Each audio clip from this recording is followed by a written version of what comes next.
ప్రభు నామానికే మహిమ కలుగును గాక.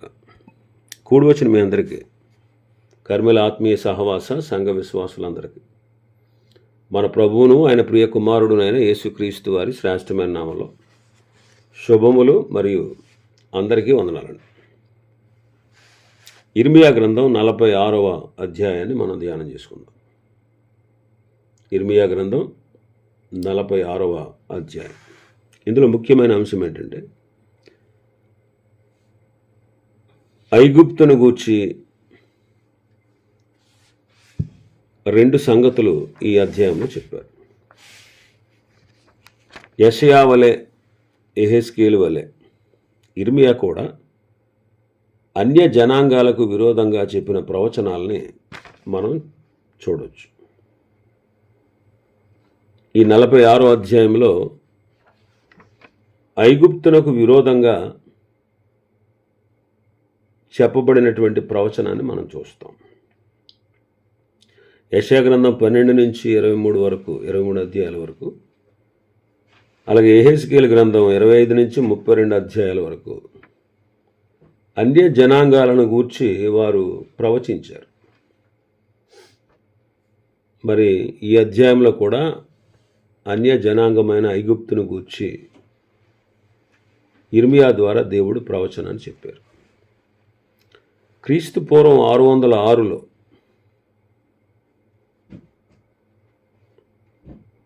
యూఫ్రటీస్ నది దగ్గర ఉన్నటువంటి కర్కెమిషులో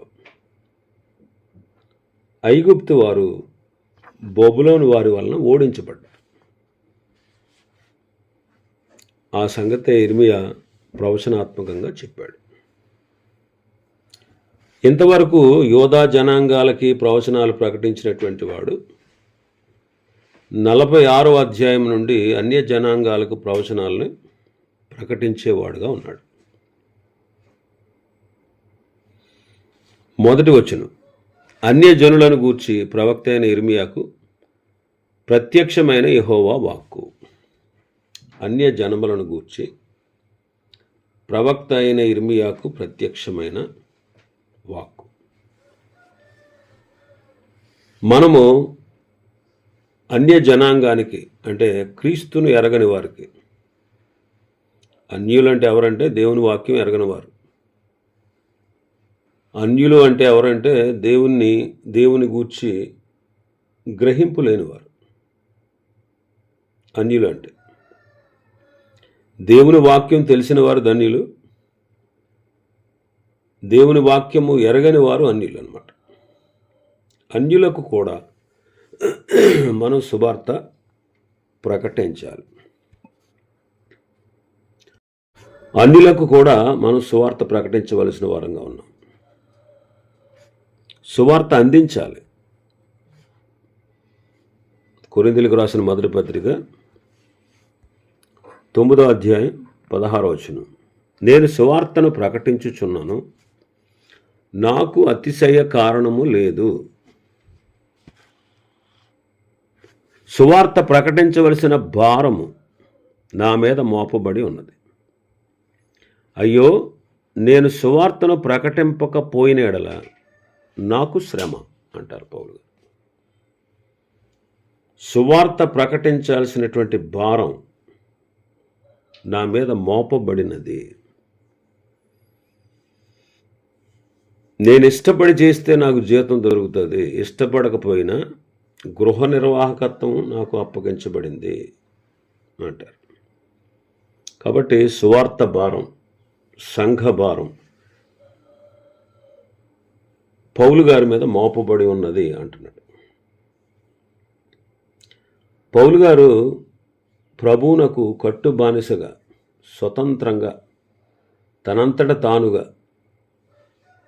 తను తాను అప్పగించుకున్నాడు ప్రభువుకి. స్వతంత్రంగా అన్నమాట. అంటే ప్రభు ఆయన ప్రేమించినందుకు, రక్షించినందుకు, ఎంత గొప్ప రక్షణకు పాత్రుడుగా చేసినందుకు తాను స్వతహాగా తనంతట తానుగా నేను ప్రభువుకి దాసుడుగా ఉంటాను అని తనకు తానుగా దేవునికి విధేయత చూపినవాడు. కాబట్టి సువార్త భారం, సంఘ భారం నా మీద మోపబడింది అని స్వచ్ఛందంగా తనకు తానుగా దేవునికి సమర్పించుకున్నవాడు.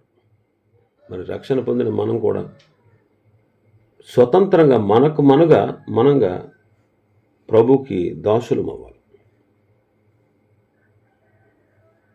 ప్రపంచంలో ప్రతి ప్రజల్ని విడిచిపెట్టలేదు పౌలు గారు. ఆయన మాటలు ప్రకటన చేశాడు. ప్రభు మాటలు ప్రకటన చేశాడు.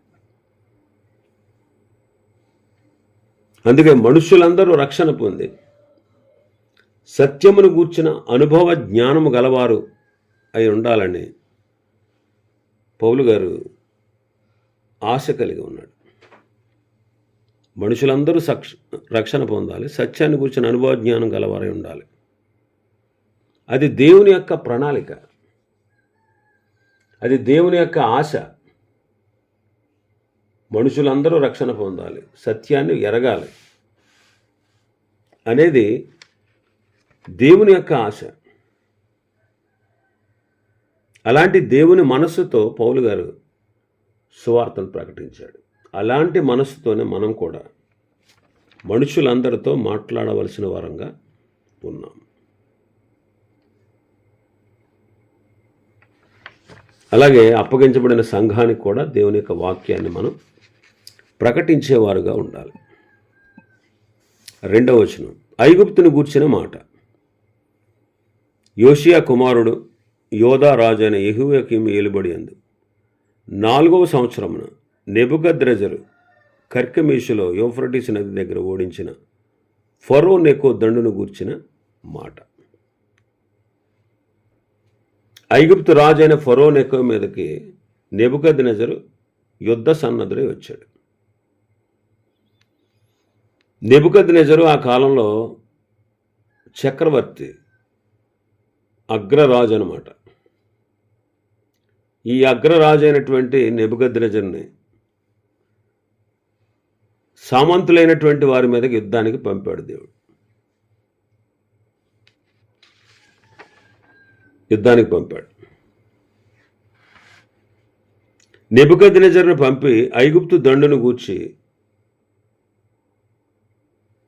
ప్రభు నెబుకద్నెజరు ద్వారా ఐగుప్తును శిక్షిస్తాడు అని చెప్పాడు. కారణం, ఐగుప్తీయులు ఇశ్రాయేలీయులకు స్థలం ఇచ్చారు.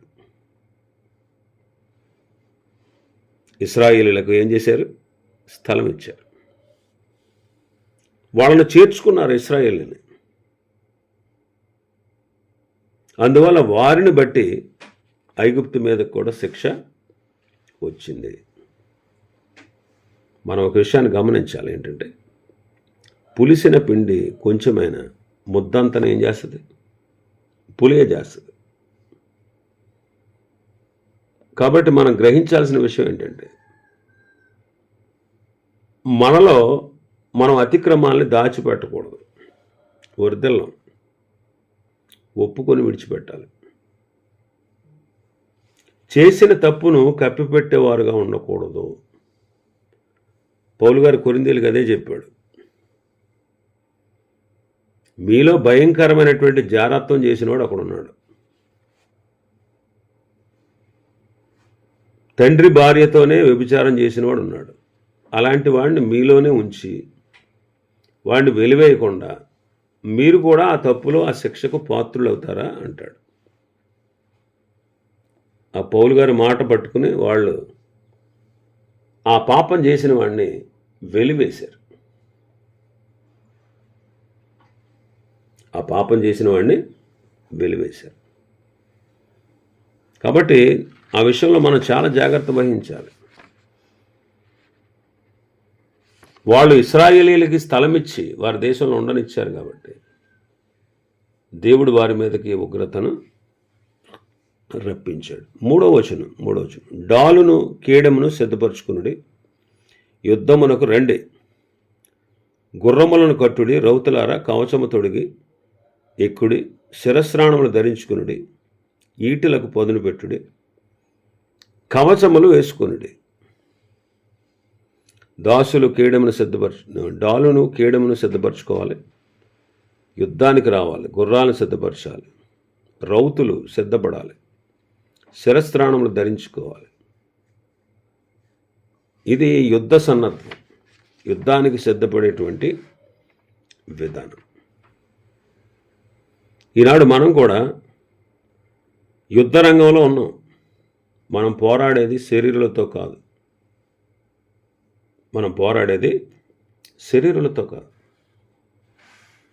ఆకాశ మండలం మందున్న దురాత్మల సమూహంతో మనం పోరాడాలి. క్రైస్తవ జనాంగాలకి శత్రువులు ఉన్నారు. వాడు కళ్ళకు కనబడే శత్రువు కాదు, అపవాది. వాడు మన కంటికి కనపడ్డా. మనం పోరాడేది భౌతికమైనటువంటి శరీరం కలవారితో కాదు, ఆకాశ మండలం ముందున్నటువంటి దురాత్మల సమూహంతో. అందుకే పౌలు గారు అంటారు ఎఫెసీ పత్రికలో, ఎఫెసీ పత్రిక 6వ అధ్యాయం 10వ వచనం చదివితే, తొదకు ప్రభు యొక్క మహాశక్తిని బట్టి ఆయన యందు బలవంతులై ఉండండి, మీరు అపవాది తంత్రములను ఎదిరించుటకు శక్తిమంతులగినట్లు దేవుడిచ్చు సర్వాంగ కవచాన్ని ధరించుకోండి. ఎందుకంటే మనం పోరాడేది శరీరాలతో కాదు, అంటే రక్త మాంసములు కలవారితో కాదు.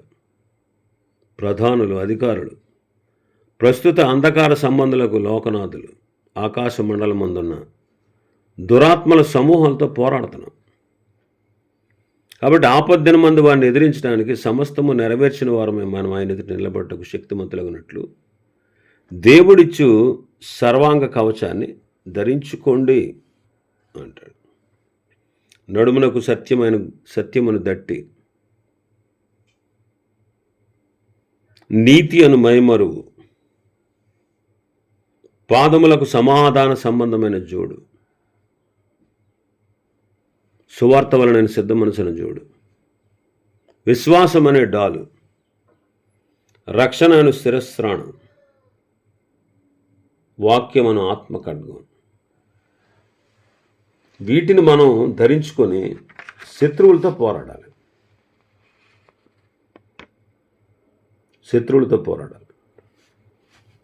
మనం పోరాడేవారుగా ఉండాలి.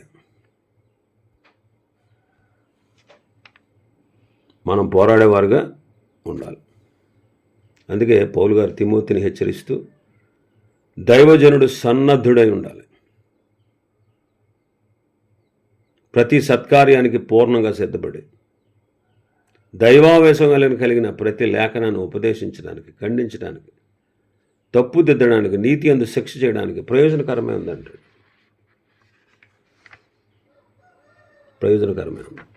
కాబట్టి మనం యుద్ధ రంగంలో ఉన్నాం, మనం పోరాడాలి. అయితే అక్కడ ఏం కనపడుతుంది? 5వ వచనంలో 5-6 వచనాలు మనం చూస్తే నాకేం కనబడుచున్నది? వారు ఓడిపోతున్నారు, వెనక తీస్తున్నారు, వారు బలాఢ్యులు అపజయం పొందుతున్నారు, తిరిగి చూడక వేగరంగా పారిపోతున్నారు, ఎటు చూసినా భయమే, త్వరగా పరిగెత్తేవారు పారిపోజాలకున్నారు, బలాఢ్యులు తప్పించుకోజాలకున్నారు. ఉత్తర దిక్కున యూఫ్రటీసు నదీ తీరమందు వారు తొట్టిల్లి పడుతున్నారు. అయితే ఇక్కడ ఏం కనపడుతుంది? యుద్ధ సన్నద్ధులై వెళ్ళారు, కానీ వారు ఓడిపోతున్నారు, వెనక తీస్తున్నారు, అపజయం పొందుతున్నారు, పారిపోతున్నారు, భయపడుతున్నారు, తప్పించుకోలేకపోతున్నారు.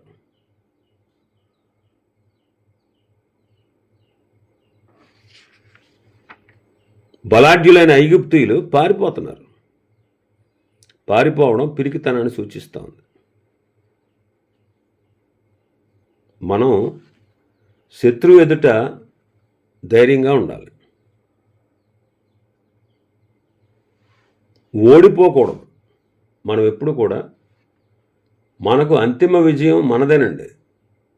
ప్రభు ముందే నిర్ణయం చేశాడు, అది అంతిమ విజయం మనదే.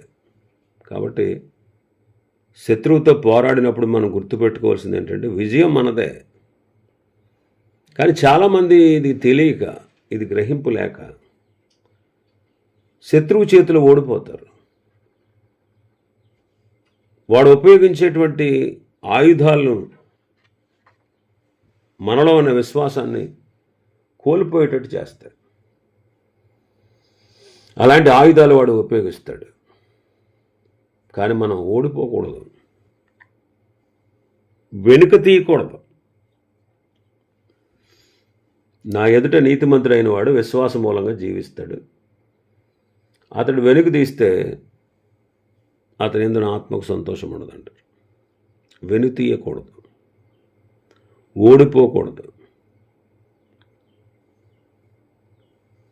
పారిపోకూడదు, భయపడకూడదు. శత్రువు మనకి ఉపయోగించే ఆయుధాలు ఇవే: పిరికితనం, అవిశ్వాసం, భయం. వాడు మనలో నింపేస్తాడు. అయితే మనం ఏం చేయాలి? సర్వాంగ కవచాన్ని ధరించుకొని వాడిని ఎదిరించాలి. మనం వెనుతిరగకూడదు. వెనుకున్న వాటిని మరిచి ముందున్న వాటి కొరకు వేగిరపడాలంటాడు పౌలు గారు. బలాఢ్యులైన వారు అపజయం పొందడం విచారం. మనం నేర్చుకునేటువంటి పాఠం ఏంటంటే, మన శత్రువులు ఎదుట మనం బలముగా ఉండి విజయం సాధించవలసిన వారంగా ఉన్నాం. మన బలం ప్రభువే, మన విజయం ప్రభువే. మన శత్రువులు మన మీద జయం జాలరు. కాబట్టి మనం వెనుతీయకూడదు, మనం వెనుతీయకూడదు.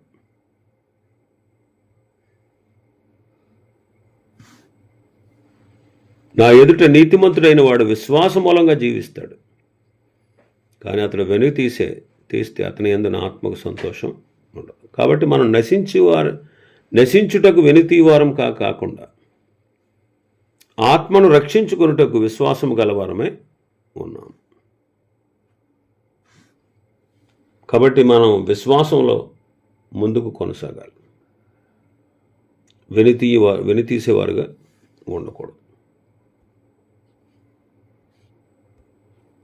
కొలసీ పత్రిక 1వ అధ్యాయం 28-29. ప్రతి మనుష్యుని క్రీస్తునందు సంపూర్ణుడిగా చేసి ఆయన ఎదుట నిలవబెట్టవలనని సమస్త విధమైన జ్ఞానముతో మేము ప్రతి మనుషునికి బుద్ధి చెప్పుచు, ప్రతి మనుషునికి బోధించుచు ఆయనను ప్రకటించుచున్నాము. అందునిమిత్తం నాలో బలముగా కార్యసిద్ధి కలగజేయు ఆయన క్రియాశక్తిని బట్టి నేను పోరాడుచు ప్రయాసపడుతున్నాను. కాబట్టి శత్రువు మీద మనం జయం పొందాలి. అంతిమ విజయం మనదేనండి. రోమాపత్రికలో మనం చదువుతాం. రోమాపత్రిక 8వ అధ్యాయం 31వ వచనం, 31 నుంచి. ఇట్లుండగా ఏమందుము? దేవుడు మన పక్షమున ఉండగా మనకు విరోధి ఎవడు? తన సొంత కుమారుని అనుగ్రహించుటకు వెనుతీయక మనందరి కొరకు ఆయనను అప్పగించిన వాడు ఆయనతో పాటు సమస్తమును మనకెందుకు అనుగ్రహింపడు? దేవుని చేత ఏర్పరచబడిన వారి మీద నేరం మోపువాడెవడు? నీతిమంతుడిగా తీర్చివాడు దేవుడే. శిక్ష విధించేవాడెవడు? చనిపోయిన క్రీస్తు యేసే. అంతేకాదు, మృతుల్లో నుండి లేచినవాడు, దేవుని కుడిపార్శ్వమున ఉన్నవాడు, మన కొరకు విజ్ఞాపనం కూడా చేయవాడు ఆయనే. క్రీస్తు ప్రేమ నుండి మనలను ఎడబాపువాడెవడు? శ్రమ అయిన, బాధ అయిన, హింస అయిన, కరువైన, వస్త్రహీనత అయిన, ఉపద్రవమైన, ఖడ్గమైన మనల్ని ఎడబాపున?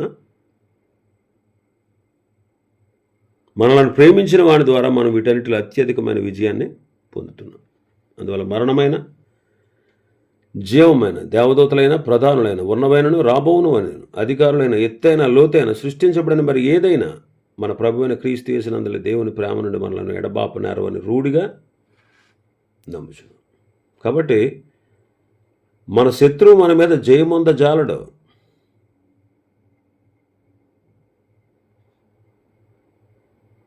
అయితే ఇశ్రాయేలీలు ఐగుప్తులో ఉన్న కారణంగా దేవుని కోపము ఇశ్రాయేలు మీదతో పాటు ఐగుప్తుల మీద కూడా వచ్చింది. అందుకే 46వ అధ్యాయం 25వ వచనంలో మనం చదువుతాం. 25వ వచనంలో మనం చదివితే, వారి ప్రాణము తీయజూచి బబులోను రాజు అయిన నెబుకద్నెజరు చేతికి అతని సేవకుల చేతికి వారిని అప్పగించున్నాను. ప్రభువే అప్పగించాడు. ఫరోను ఆశ్రయించిన వారిని దండిస్తున్నాడు. కాబట్టి మనం జయించేవారుగా ఉండాలి. ఇంకా మనం చూస్తే 6వ వచనం, అతి వేగంగా వెళ్ళేవారు పారిపోజాలకున్నారు. మనం కూడా శత్రువు చేతికి చిక్కకుండా మనం తప్పించుకోవాలి. శత్రువు చేతికి చిక్కకుండా. అందుకే వాక్యం ఉంటుంది, మనం విగ్రహారాధనకు దూరంగా పారిపోవాలి, జారత్వానికి దూరంగా పారిపోవాలి, యవ్వనేచ్ఛలకు దూరంగా పారిపోవాలి. క్రైస్తవ జనాంగం అతి వేగంగా శత్రువు తీసుకొచ్చేటువంటి ఈ శోధనలకు దూరంగా మనం పారిపోవాలి. మనం బలాఢ్యులం. ప్రతి విధమైన పాపపు బలహీనతకు మనం తల వంచకూడదు. ప్రతి దుష్కార్యానికి మనం లొంగిపోకూడదు. మనల్ని మనం అప్పగించుకుంటే తప్ప శత్రువు మనల్ని ఏం చేయలేడు. కాబట్టి మనం ఎన్నటికీ కూడా మనల్ని మనం శత్రువుకి, పాపానికి, లోకానికి, శరీర ఇచ్ఛలకు మనం అప్పగించుకోకుండా మనం ధైర్యంగా విజయాన్ని సాధించాలి. అపజయం కాదండి మనం పొందాల్సింది, జయాన్ని పొందాలి. ఇంకా చాలా విషయాలు ఉన్నాయి ఈ అధ్యాయంలో. ప్రభు చిత్తమైతే రేపటి దినం మరికొన్ని విషయాలు మనం ధ్యానం చేసుకుందాం. దేవుడి వర్తమాన వాక్యాన్ని మన వినికిడిలో ఆశీర్వదించును గాక. ఆమేన్.